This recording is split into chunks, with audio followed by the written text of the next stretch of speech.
I want to tell you about a place where every sound tells a story. A place that feels endless and personal. A place where you don't just see nature, you feel it.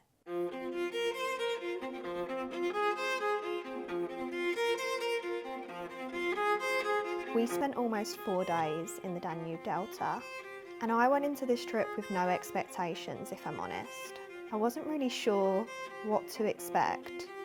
Usually when I'm out in nature, I spend hours waiting, sometimes for no photos at all. But here in the Danube Delta, things were different. Almost immediately, the wild showed itself. There's a kind of trust here, in the water, in the nature, in the unknown. So when someone handed me a piece of reed and told me to try it, I did. Cheesy crisps. Kind of giving, does it taste like celery, but you know, like the kind of same vibe? Yeah. But at the same time, you must be very careful when you collect something. It was a small moment, but one that reminded me how much the wild really gives if you respect it and you let it. The second day started much like the first. Calm waters, narrow channels, and more wildlife than I expected. Birds seemed to appear around every corner. Some familiar, others completely new to me. That morning, I saw my first European roller. I'd seen photos before, but nothing prepares you for those colours in real life. After a few hours on the water, we stopped for lunch. Lunch was simple and traditional, cooked by a quiet Russian woman in her home. We ate in a sheltered part of her garden, surrounded by plants. Cheers.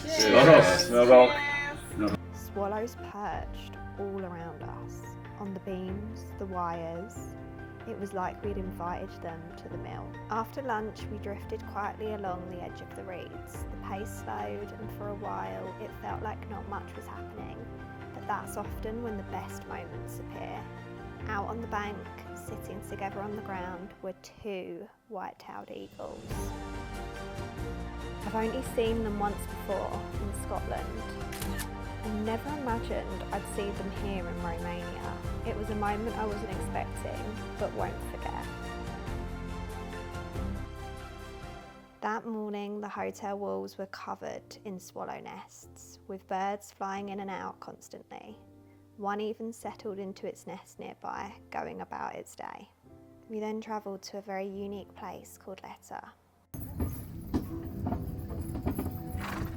After travelling by horse and cart, we arrived at a local's house where we left our bags. This was also where we'd have lunch later. A little dog greeted us, playful and friendly. The landscape stretched out into flat, sandy marshes, quiet and wide. We set out to explore a place that feels untouched by time. It's the kind of place that makes you wonder how the world looked long before humans left their mark on it.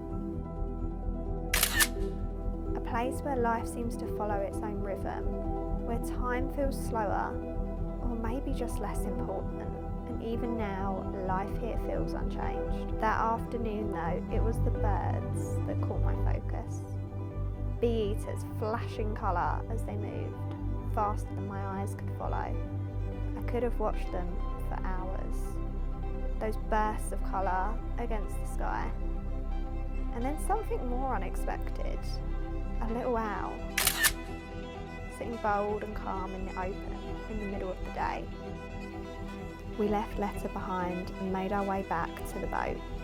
Out here, travel always feels like a part of the experience, not just getting from one place to another, but being in the landscape itself. Birds stayed with us along the way, flickers of colour, movement at the edge of the sky. We drifted, half watching, half waiting, not for anything in particular, just taking it all in. And just when I thought the day had given all it could, a cuckoo, clear as anything. One of those moments that makes you pause, not because you're searching, but because nature simply shows itself. Days in the Delta just feel full, like every corner holds something waiting to be seen, and somehow It always is. This trip wouldn't have happened without Untravelled Paths, who I partnered with to experience the Danube Delta. They specialise in unique, off-the-beaten-path adventures, and this place is exactly that. And there's a chance I might be hosting a trip with them here next year. If exploring the wild side of Romania sounds like something you'd love, there's a link in the description where you can find out more. But for now, let's get back to the video.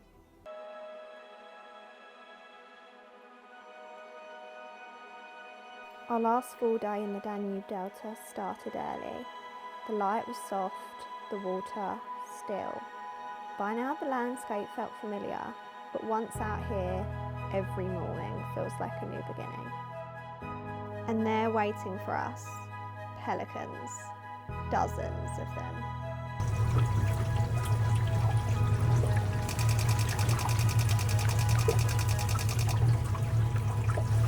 As our senses sharpened with the morning light, we spotted a white-tailed eagle, perched, unbothered, and watching the world. Yeah. On a stick? Yeah, that massive thing on the stick is a white-tailed eagle. I saw that and I wondered that and I thought I'm not going to say anything because I keep getting it wrong. We then watched the pelicans, both Dalmatian and Great White, gathered in one place. I'd never seen so many before. They moved calmly across the water, completely unbothered by us. For a while, we just drifted alongside them, taking it all in. It's one of those moments where you realise how lucky you are to see a scene like this in real life. Moments like these remind me how precious wild places are and how fragile. It's sobering to think that if we don't change, scenes like this could be memories rather than reality. Not that shallow, not that deep, probably couldn't get out. Absolutely. Get the birds to help us. You can get out and push, but my feet will get cold. Oh, will they? Yep. So I'm having to do all the manual labour. Well, You yeah. let me do too much. Our time scanning the water for birds was drawing to a close. Lead us across the bridge, chauffeur. Oh, we've got two. Oh yeah, frog. What do we think, guys? Yeah, I'm impressed. Let's go.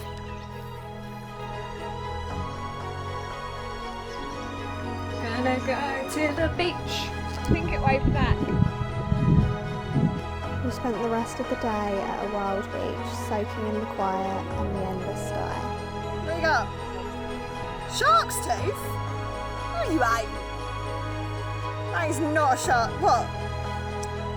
Danube Delta is a place unlike any other, raw, untamed and unforgettable. It's a place that stays with you long after you leave, and a place that I know I'll be coming back to.